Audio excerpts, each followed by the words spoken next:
რატომ იჭერენ სპეცრაზმელებს?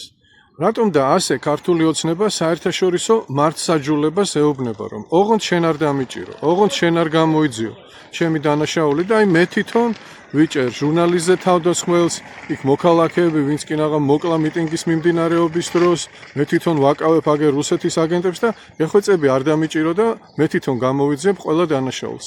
დააკვირდით კიდევ, რომ ჟურნალისტები, რომლებიც როგავას საქმეს იძიებდნენ, ამბობენ, რომ მათ აქვთ აბსოლუტურად სხვა მოძალადეზე ინფორმაცია და დაჭერილია სულ სხვა. ასე შეიძლება ქართული ოცნება ცდილობდეს, რომ დააკავოს ის ადამიანები, ის მოძალადეები, რომლებგანაც არ მოსდის არანაირი საფრთხე მათ მიმართ.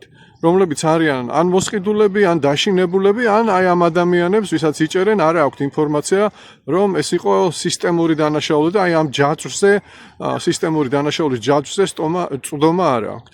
მოკლედ ასე ეცდება ქართული ოცნება, რომ დეზორიენტაციაში შეიყვანოს საერთაშორისო თანამეგობრობა. რეალურად კი მათ სანქციების ეშინიათ საერთაშორისო გამოძიების და ყველაფერი კი იქით მიდის, რომ ჩვენი წინააღმდეგობის მოძრაობა პირველ რიგში მიაღწევს იმას, რომ აი ესენი აღმოჩნდებიან აუცილებლად დამნაშავის სკამზე. ბრძოლა ბოლომდე ამ მავნებლების წინააღმდეგ და აუცილებლად გავიმარჯვებთ.